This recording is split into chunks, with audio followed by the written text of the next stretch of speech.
Saya ingin bertanya apakah Bapak setuju dengan gagasan saya untuk memberi makan bergizi untuk seluruh anak-anak Indonesia untuk mengatasi masalah stunting. Kalau ngasih makannya kepada anak-anak untuk mencegah stunting, saya sama sekali tidak setuju, Bapak. Karena Bapak terlambat, Pak. Sebetulnya yang saya sampaikan ya persis itu. Program saya, kita beri makan ibu yang sedang hamil. Jadi maksudnya Bapak mengkoreksi pertanyaan Bapak ke saya ya tadi ya? Tidak. Pak? Oh tidak? Oke. Bapak setuju atau tidak dengan Pak Prabowo, makan mohon siang? ditahan. Saya izinkan kok, nggak Berbicara apa-apa. di waktunya Biar kita saja berdebat. Karena Silakan. beliau tidak mengoreksi, saya ingatkan aja pertanyaannya. Bapak mau kasih makan untuk mencegah stunting buat anak-anak. Terlambat Pak itu. Selamat datang di channel saya. Ya, debat Capres Pamungkas telah usai. Kira-kira bagaimana reaksi dan komentar dari para netizen atau warganet?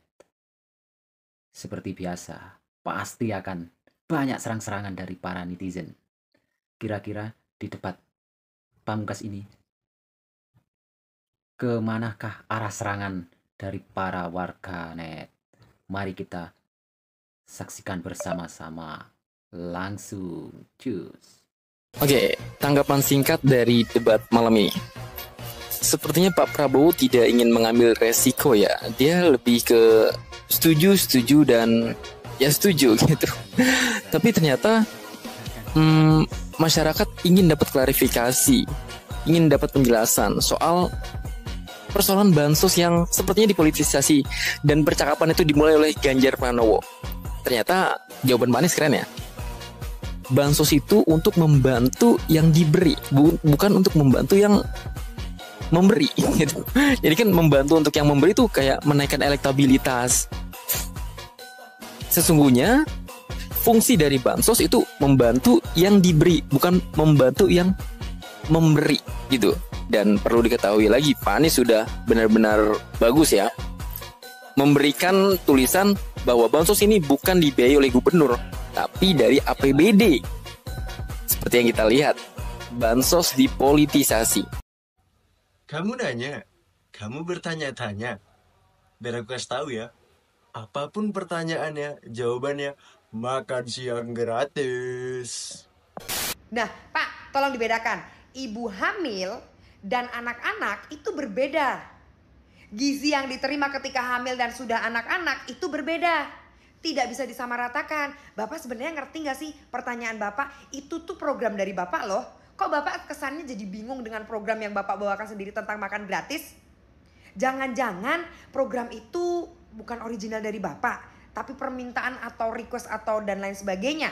Atau bisa jadi program makan gratis itu dari orang-orang yang berkepentingan untuk mendapatkan tender makan gratis ketika nanti direalisasikan. Aduh Pak, bahaya, serem. Dan gini deh teman-teman, coba deh dicek yang nonton debat malam ini. Berapa kali Pak Prabowo mengatakan tentang makan gratis? Kayaknya kalau saya lihat dari awal sampai akhir, jawaban Pak Prabowo itu aja. Semua masalahnya, solusinya cuman makan gratis. Aduh Pak, ini ya Pak ya info aja. Nggak semua masalah itu selesai dengan makan gratis Pak. Masih ada masalah-masalah yang lebih kompleks. Jadi jangan ngawur ya. Gua setuju banget sama Pak Prabowo. Mantep banget emang kali ini. Ya selama ada gagasan yang bagus, ada ide yang bagus, kenapa nggak diambil ya kan? Selama itu baik gitu kan. Makanya kan wajar aja kalau Pak Prabowo dari tadi kebanyakan setuju. Ya gue sih nggak tahu ya setuju beneran atau emang nyari temen aja. Soal kebudayaan setuju, soal kesehatan setuju, soal internet gratis yang tadinya mungkin nyindir Pak Ganjar otaknya lemot, sekarang setuju lagi. Ya walaupun lebih tepatnya mungkin klarifikasi ya. Ya nggak apa-apa dong, selama itu baik, emang nggak boleh setuju? Boleh kan setuju? Tapi gue makin khawatir nih, kalau Pak Prabowo itu main setuju-setuju aja, berarti makin banyak dong PR-nya. Makin banyak juga dong janji-janjinya. Ya udah gitu kan dadakan pula. Tapi nggak apa-apa deh, lagi pula kan Pak Prabowo setuju juga sama gerakan perubahannya Pak Anies. Ya kan, soalnya transformasi artinya perubahan kan? Salam Pancasila.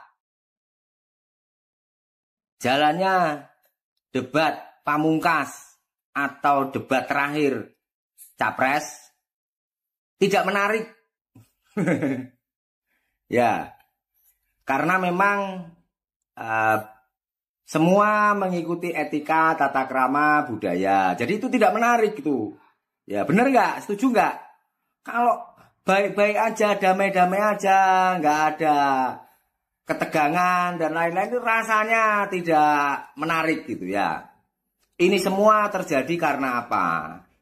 Ya, dari Capres 01 Anies dan dari Capres 03 Ganjar Pranowo mungkin berhati-hati ya, karena mereka khawatir nanti ketika debat itu dilaksanakan atau dijalankan seperti sebelum-sebelumnya yang terkesan menyerang, ya mereka khawatir nanti berefek tidak baik, ya terutama untuk kesehatan paslon 02 Prabowo Subianto, ya karena beliau ini kan memang sudah sangat berat bebannya, beban pikiran, beban fisik, juga beban mental.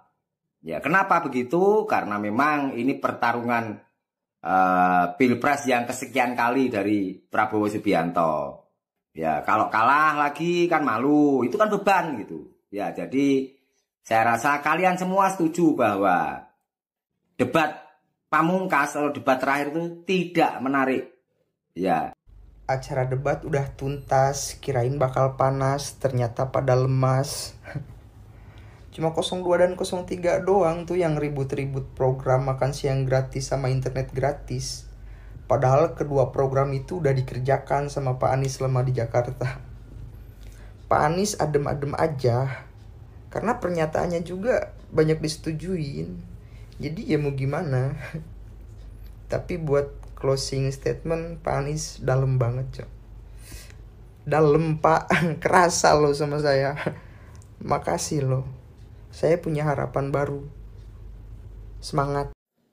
Buat gue, debat capres terakhir barusan adalah sangat misterius dan penuh tanda tanya. Karena gue melihat dan merasakan kesan kuat bahwa ada sesuatu yang aneh telah terjadi di sana. Sesuatu yang tidak alami dan sangat tidak biasa. Ya, kalian benar. Sesuatu yang aneh dan tidak alami itu adalah Prabowo Subianto. Karena kenapa tiba-tiba Prabowo menjadi santun, penyabar, dan tidak mudah tersulut emosinya? Jika kita umpamakan Prabowo seperti burung Garuda, seperti lambang Partai Gerindra, maka kenapa Prabowo pada debat tadi seperti Garuda yang makannya wortel dan kol? Bukan seperti Garuda yang makannya daging. Bukan seperti Prabowo yang biasanya.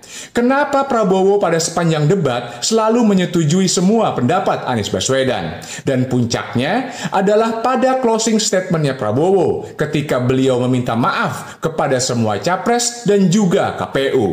Ada apa ini? Menurut gue, hanya ada dua kemungkinan kenapa Prabowo mendadak bersikap aneh. Pertama adalah karena beliau ingin mencari simpati calon pemilih. Dan yang kedua adalah karena Prabowo telah mendapatkan hidayah, lalu sadar, insaf, kemudian meminta maaf.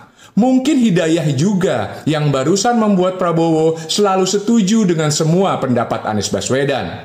Tapi dua penyebab kemungkinan perilaku aneh Prabowo ini masih harus dibuktikan sebelum bisa kita percayai sepenuhnya. Dan satu-satunya cara untuk membuktikan kalau Prabowo telah mendapatkan hidayah adalah Prabowo harus mengundurkan diri dari pencalonan capres. Karena salah satu kesalahan fatal Prabowo kepada rakyat adalah dengan menjadikan Gibran sebagai cawapresnya melalui jalur MK.